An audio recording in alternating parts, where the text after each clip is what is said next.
V9 న్యూస్కి స్వాగతం. ఇప్పుడు హెడ్లైన్స్. విశాఖ దక్షిణ నియోజకవర్గం ఎమ్మెల్యే వాసుపల్లి గణేష్ కుమార్ అత్యధిక మెజార్టీతో గెలుస్తారని 35వ వార్డు ప్రెసిడెంట్ కనకారెడ్డి తెలియజేశారు. కూటమి ఓటమి తప్పదని, గాజు గ్లాస్ కూడా పెద్దగా మెజార్టీ రాదని, వచ్చేది ఎమ్మెల్యే వాసుపల్లి గణేష్ కుమార్ అత్యధిక మెజార్టీతో గెలుస్తారని కనకారెడ్డి తెలియజేశారు. వైఎస్ఆర్ కాంగ్రెస్ పార్టీ 37 అధ్యక్షులు. ముందుగా 37 ప్రజలందరికీ పేరు పేరున ధన్యవాదాలు తెలియజేసుకుంటూ, మొన్న మే 13న జరిగే ఎలక్షన్లో 37 ప్రజలు అయితే మాత్రం అందరూ కూడా వైఎస్ఆర్ కాంగ్రెస్ పార్టీకి ఓటేసి, ఫ్యాన్ గుర్తుపై ఓటు వేసి అఖండ మెజారిటీతో వాసుపల్లి గణేష్ కుమార్ గారిని ఈ వార్డులో గెలిపిస్తున్నారని మేము ధీమా వ్యక్తం చేస్తున్నాం. అందరికీ నమస్కారం. నా పేరు అలపన కనకారెడ్డి, వైఎస్ఆర్ కాంగ్రెస్ పార్టీ 35వ అధ్యక్షులు. ముందుగా 35 ప్రజలందరూ కూడా పేరు పేరున ధన్యవాదాలు తెలియజేసుకున్నాం. మాకు ఇక్కడ ఇలవేలపైన శ్రీ దుర్గలమ్మవారి గారు ఆశీస్సులతో ఈ యొక్క 35 వార్డులో మొన్న జరిగిన మే 13 జరిగిన ఎలక్షన్లో మా 35 వార్డు నుండి వైఎస్ఆర్ కాంగ్రెస్ పార్టీకి భారీ ఓట్లు పడ్డామని ధీమా వ్యక్తం చేస్తూ, మా వైఎస్ఆర్ కాంగ్రెస్ పార్టీ ఎమ్మెల్యే అభ్యర్థి శ్రీ వాసుపల్లి గణేష్ కుమార్ గారికి 35 వార్డులో భారీ మెజారిటీ వస్తుందని మేము ధీమా వ్యక్తం చేస్తున్నాం. ఓటింగ్ శాతం పెరగడం వల్లే మాకు ప్లస్ అని మేము చాలా ధీమాగా ఉన్నాం. ఎందుకంటే 2 ముఖ్య కారణాలు. రాష్ట్రంలో జగన్మోహన్ రెడ్డి గారు పెట్టిన సంక్షేమ పథకాలు కూడా ప్రతి ప్రజలకు అందుతున్నాయి. ముఖ్యంగా ఉదయం 6 గంటలకు పెన్షన్ ఇవ్వడం అవ్వాతాతలు చాలా సంతోషం వ్యక్తం చేస్తున్నారు. అలాగే జగనన్న విద్యా దీవెన కానీ, ఆసరా కానీ, చేయూత కానీ, అలాగే అనేక రకాల సంక్షేమ పథకాలు ప్రజల్లోకి వెళ్ళడం వల్ల ఆ ఓటింగ్ శాతం మాకు ప్లస్ అవుతుందని చెప్తాను. అలాగే ఈ రాష్ట్రంలో జగన్మోహన్ ఎంత సేవ చేశారో ఈ దక్షిణ నియోజకవర్గంలో కూడా మా ప్రీతమ నాయకులు వాసుపల్లి గణేష్ కుమార్ కూడా నిత్యం ప్రజలు అందుబాటులో ఉంటూ ఒక ప్రచార దర్బారు కానీ, డైలీ ఎమ్మెల్యే కానీ ఇలా ఎన్నో కార్యక్రమం ఆయన చేసిన ఆలోచనతో ప్రజలు కూడా గణేష్ కుమార్ గారి మీద అనేక ప్రేమని పెంచుకొని గణేష్ కుమార్ గారికి అయితే పక్కాగా గెలిపిస్తామని ఇక్కడ ప్రజలు ఏకదాటిగా ఉన్నారు. అదే ధీమాతో మాకు ఓట్ల మెజారిటీ కూడా ఈ యొక్క ఓటింగ్ శాతం వల్లే మేము ధీమా వ్యక్తం చేస్తున్నాం. జగన్మోహన్ రెడ్డి రాష్ట్ర ముఖ్యమంత్రి ఉండేటప్పుడు ఒక ఇంట్లో పిల్లవాడికి అమ్మఒడి ఇస్తేనే రాష్ట్రం అమ్మేసుకున్నాడు, రాష్ట్రం అప్పుల పాలైన చెప్పిన చంద్రబాబు నాయుడు మరి 3 పిల్లలకి ఇస్తారంటే రాష్ట్రాన్ని ఏం చేస్తున్నాడు? ప్రజలు అమ్మే పరిస్థితులు లేరు. చంద్రబాబు నమ్మే ప్రజలైతే లేరు. దానికి ఉదాహరణ గత 2019 ఎలక్షన్ ముందు లాస్ట్ మినిట్లో 2 నెలల ముందు, నెల ముందు పసుపు కుంకాలు వేసి మాయం చేద్దాం అనుకున్నారు. పసుపు కుంకాలు తీసుకుని 10,000 రూపాయలు మహిళలందరూ కూడా పసుపు కుంకాలను బయట పంపించారు. ఇదే పరిస్థితి మళ్ళీ ఈరోజు 2 నెలలు కూడా చంద్రబాబు జరగడం ఖాయం. చంద్రబాబు చెప్పే మాటలు నమ్మట్లేదు. రాష్ట్రంలో జగన్మోహన్ రెడ్డి పెట్టి పథకాలు ఎక్కువని చెప్పి చంద్రబాబు ప్రతిపక్షం వాదించినప్పుడు దాన్ని డబల్ ఇస్తానంటే ప్రజలు ఎలా నమ్మగలుగుతున్నారు? ఇదే చంద్రబాబు నాయుడు జగన్మోహన్ మీద అనేక రకాల ఆరోపణలు చేసి అమ్మఒడి ఎలాగ ఇచ్చేస్తున్నాడు, జగన్ వచ్చిన ఎలాగ ఇస్తున్నారు, ఆశలకి ఇస్తున్నారు, పింఛనాలకి పెంచారని విమర్శించే చంద్రబాబు దాన్ని డబల్ ఇస్తారంటే ప్రజలు అమ్మడానికి అంత సిద్ధంగా లేరు. ప్రజలు అంత అమాయకులు కాదు. ప్రజలు నాయకుల కంట, కార్యకర్తల కంట చాలా తెలివైన ప్రజలని చెప్పి నేను ఈ యొక్క సభాముఖంగా మీకు మనం చేస్తాను. పవన్ కళ్యాణ్ నమ్మడానికి ప్రజలు ఎవరు నమ్మే పరిస్థితి లేరు. అసలు పవన్ కళ్యాణ్ అనేది ఒక అభిమానపరంగా ఆయన కొన్ని ఫ్యాన్స్ నమ్మాలి తప్ప కానీ ప్రజల్లో అనేది పవన్ కళ్యాణ్ ఎవరో తెలియని వ్యక్తి పవన్ కళ్యాణ్. పవన్ కళ్యాణ్ కోసం మాట్లాడుకోవడం ఎంత తక్కువ మాట్లాడుకుంటే అంత మంచిదని మీకు విన్నవిస్తున్నాను. అలాగే దక్షిణ నియోజకవర్గంగా జనసేన అభ్యర్థి అంటారా, ఆయన లోకల్ కాదు, నాన్ లోకల్ అంటే ఆయన ఉండే మధురవాడ. గతంలో 2 సార్లు ఆయన సొంత నియోజకవర్గంలో ఒక యాదవ్కి సంబంధించిన వ్యక్తి అటువంటి నియోజకవర్గంలో ఓడిపోయాడంటే ఈ యొక్క దక్షిణ గెలుస్తారని అసలు ప్రజలు అనుకుంటున్నారు. అసలు కార్యకర్తలు ఏ విధంగా ఉంచుకుంటున్నారో మాకైతే అర్థం కావట్లేదు. ముందు ఆ నియోజకవర్గంలో గెలుచుకొని ఈ నియోజకవర్గం రమ్మానండి, అప్పుడు చూద్దాం. ఇక్కడైతే జనసేన చిత్తుగా ఓడిపోతుందని మేము భావిస్తున్నాం. మేము గణేష్ కుమార్తో పనిచేయడానికి సిద్ధంగా ఉన్నాం, అలాగే పని చేస్తాను. ఇక్కడ మాకు వ్యక్తులు ముఖ్యం కాదు, పార్టీ ఇంపార్టెంట్. పార్టీ ఇంపార్టెంట్లో గణేష్ కుమార్కి అయితే నిత్య ప్రజలు ఉంటారు కాబట్టి ఆయన మనసొస్తు నచ్చింది, ఆయన రాజకీయం నచ్చింది. నిత్యం ప్రజలతో వ్యక్తి మాకు కావాలి. ఎక్కడో ఇక్కడ దక్షిణంలో పోటీ చేసి నేను మధుర వాళ్ళు ఉంటానంటే జరిగే పని కాదు. నిత్యం ప్రజలు అందుబాటులో ఉండే వ్యక్తి ఎవరు ఉన్నట్టే వాసుపల్లి గణేష్ కుమార్ కాబట్టి ఆయనకి మేము పూర్తి మద్దతు ఇస్తాను, పూర్తి సహకరిస్తాం. అలాగే మాకు కూడా ఆయన సహకరిస్తారని మేము భావిస్తున్నాం. ఇప్పుడు అంటే గత అదేవిధంగా జనసేనకు సంబంధించి టీడీపీ పూర్తి మద్దతు ఇవ్వడం జరిగింది, బీజేపీ కూడా ఇవ్వడం జరిగింది.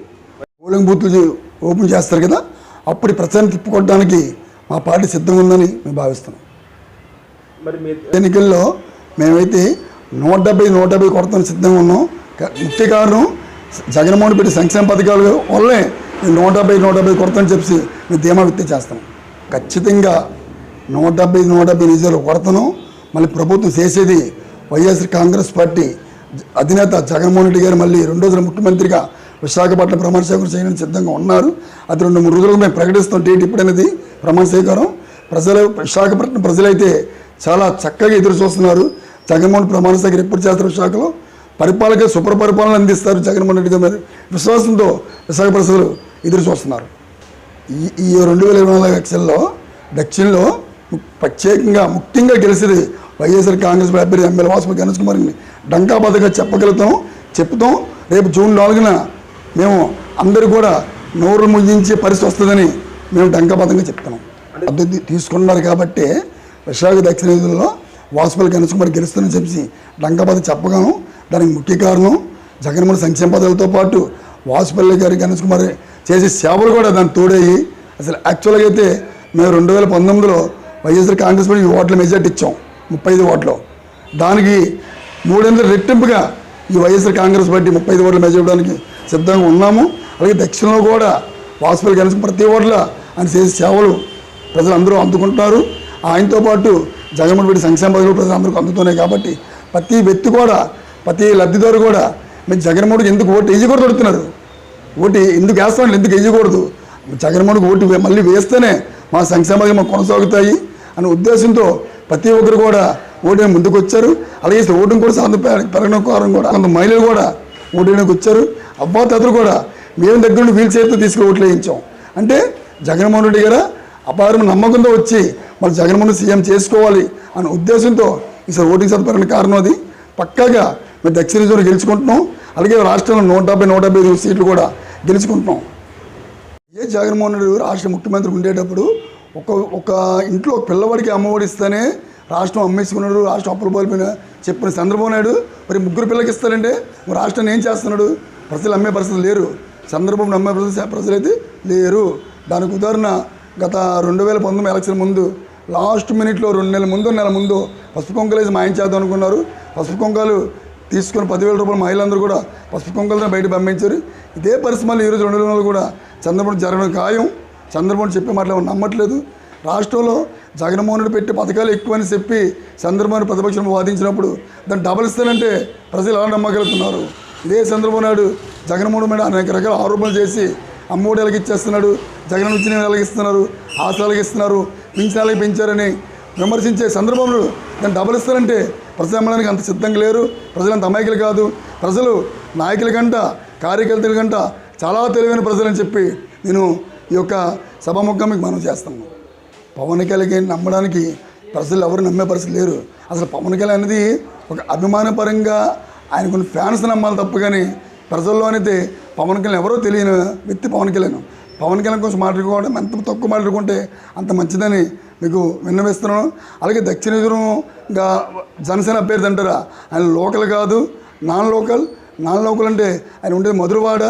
గతంలో 2 సార్లు ఆయన సొంత నియోజకవర్గంలో ఒక యాదవ్కి సంబంధించిన వ్యక్తి అటువంటి నియోజకవర్గంలో 2 సార్లు ఓడిపోయాడంటే ఈ యొక్క దక్షిణంగా గెలుస్తారని అసలు ప్రజలు అనుకుంటున్నారు.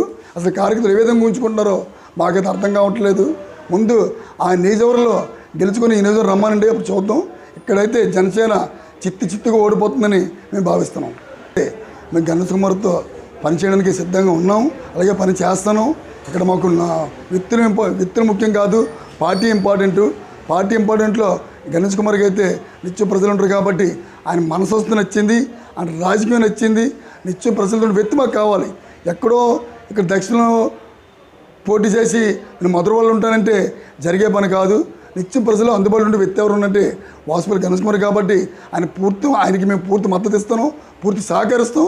అలాగే మాకు కూడా ఆయన సహకరిస్తారని మేము భావిస్తున్నాం. రిజల్ట్ వచ్చిన వెంటనే మళ్ళీ మేము వాటిలో తలెత్తుకుని తిరిగేలా మేము చేస్తాం. చేసి ప్రతి డోర్ టు డోర్ వెళ్ళి ఎవరికి ఏ సమస్య ఉన్నా మన ప్రభుత్వం ద్వారా మా వాసుపల్లి గణేష్ కుమార్ ద్వారా సమస్యలను పరిష్కరించడం మేము సిద్ధంగా ఉన్నాం. అదే ఏజెండాతో రేపు రాబోయే రోజు ఎలక్షన్లో కూడా ఇక్కడ మన 35వ వార్డు కార్పొరేటర్ అభ్యర్థి ఎవరికి ఇచ్చినా ఎవరు చేసినా వైఎస్ఆర్ కాంగ్రెస్ పార్టీ కార్పొరేటర్ అభ్యర్థి ఈ వార్డుని కైవసం చేసుకుంటుందని నేను ధీమా వ్యక్తం చేస్తాను. నేను కార్పొరేట్ చేస్తానా చేయనా అది పక్కన పెడితే మేము నిత్యం ప్రజల్లో ఉంటాం, ప్రజలతో మమేకం అవుతాం. ప్రజలకు ఏ కష్టం వచ్చినా మా కష్టంగా భావిస్తాం. ఇంకా రేపు పోటీ వేసేసి అంటారా అధిష్టాన నిర్ణయం, అధిష్టానం ఎవరు నిర్ణయిస్తే వాళ్ళు మేము కట్టుబడి ఉంటాం. మా పార్టీ ఇంపార్టెంట్, పార్టీ వ్యక్తి ఇంపార్టెంట్. పార్టీ గెలిపించుకోవడానికి అధిష్టానం ఎవరిని నిర్ణయించినా మేము చేయడానికి సిద్ధంగా ఉంటాం. అలాగే రేపు రాబోయే రోజుల్లో కూడా ప్రజలకి ఏ ఆపద వచ్చినా అది మా ఆపదగా భావిస్తాం. మా ప్రీతమ నాయకులు వాసుపల్లి గణేష్ కుమార్ పట్టుకొని అక్కడ జీఎంసీ అయితే మున్సిపల్ కమిషన్ పట్టుకుంటాం. అదే వేరే కార్యక్రమం ఉంటే ఆ యొక్క అధికారులు పట్టుకొని ఆ ప్రజలకు అందుబాటులో ఉంటూ వాళ్ళ సమస్య పరిష్కరిస్తామని మేము విన్నవించుకుంటాం. నన్నే నిర్ణయిస్తే నేను చేయడానికి కార్పొరేటర్కి సిద్ధంగా ఉన్నాను. అలాగే ప్రజలందరికీ మొన్న మన ప్రీతమ నాయకులు వాసుపల్లి గణేష్ కుమార్ గారు ఎలక్షన్ క్యాంపెయిన్కి వెళ్తే ప్రజలు చాలామంది నా మొక్కను చూపించడం ఇబ్బంది పడుతున్నారు. ఏంటమ్మంటే బాబు నీ మొక్క చూడడం మాకు ఇబ్బంది, ఏమ్మా మేము తప్పు చేసాం బాబు, నీకు ఓటేసి గెలిపించగలపోయాం బాబు అన్నారు. మా పర్వాలేదమ్మా, రాజకీయ ఓటమి గెలుపు ఖాయం, దాన్ని మనం బాధపడకూడదు. మీ మనసులో నాకు స్థానం ఉంది, నాకు అదే సంతోషం. రాబోయే రోజుల్లో మీ అందరూ ఆశీర్వాదం కావాలి బా అడిగితే లేదు బాబు నువ్వు ఒక్క పోటీ చేయి, నువ్వేమో ఒక రూపాయి ఇవ్వద్దు, మమ్మల్ని ఏం చేయొద్దు, మేమే ఇక్కడ కార్పొరేట్ అభ్యర్థి అనుకుని మేము అందరూ కూడా చేయెత్తి నీకు ఓటేసి గెలిపించి బాధ్యతని చెప్పి ప్రజల్లో నాకు ఓట్లంతా ప్రజలందరూ బ్రహ్మర్థం పడుతున్నారు. అలాగే ఏమో భగవంతుడిగా పైన భగవంతుడు ఆశీస్సులు కింద ప్రజల ఆశీస్సులు ఉండాలి. కానీ నేనైతే పోటీ చేయడం సిద్ధం ఉన్నాను. అధిష్టానం మాటకి కట్టుబడి ఉంటాను. పార్టీలోకి వచ్చి ఏదో ఉద్ధరిస్తానని చెప్పి ఆయన మాటలకి నమ్మి మా నాయకులు ఆయన పార్టీలు తీసుకోవడం జరిగింది. తీసుకున్న తర్వాత వార్డు మొత్తం శూన్యం చేసాడు. వార్డులో ఎక్కడ ఏ కార్యక్రమం కానీ ఎక్కడ ఏ అభివృద్ధి చేయలేదు. చేయకపోవడా ఎంతసేపు భూ కబ్జా పాల్పడిన వ్యక్తిని మా పార్టీలు తీసుకున్న భయపడ్డాం. కానీ పార్టీ మంచి నిర్ణయం తీసుకుంది. అటువంటి భూ కబ్జాదారుని పార్టీని సస్పెండ్ చేయడం వల్ల చాలా వైఎస్ఆర్ కాంగ్రెస్ పార్టీ ఇక్కడ ఆనందంగా ఫీల్ అవుతున్నారు. అలాగే ప్రజలు కూడా చాలా సంతోషపడుతున్నారు. ఇటువంటి వ్యక్తిని గెలిపించామా, ఇటువంటి భూ కబ్జాదారుని మేము గెలిపించామా అని ప్రజలు బాధపడుతున్నారు. అలాగే రేపు రాబోయే రోజుల్లో కూడా ఇటువంటి వ్యక్తిగా నిజంగా పోటీ చేసి ఉంటే ఆయనకి డిపాజిట్లు ఉండవు. ఇదే ప్రజలు చెప్పులతో కొడతలు కూడా మేము చూస్తున్నాం. ఎందుకంటే ఈ 3 ఏళ్ల కాలంలో కూడా ఒక పార్టీ పేరు చెప్పుకొని ఆయన సొంత చొలాపలు కోసం 4 డబ్బులు సంపాదించుకోవడానికి పార్టీ వచ్చి పార్టీ కోసం వచ్చి వాటిలో ఏ డెవలప్ చేయలేదు. ఇంకా 2 ఏళ్ళలో మాకు మళ్ళీ మేము అధికారులకు వస్తాను. 2 ఏళ్ళు కూడా మేము పవర్లో ఉంటాం కాబట్టి కంపల్సరీ వాటిని అనేక రకాల దిశగా అభివృద్ధి చేయడానికి సిద్ధంగా ఉంటామని చెప్పి మీకు విన్నవించుకుంటాం.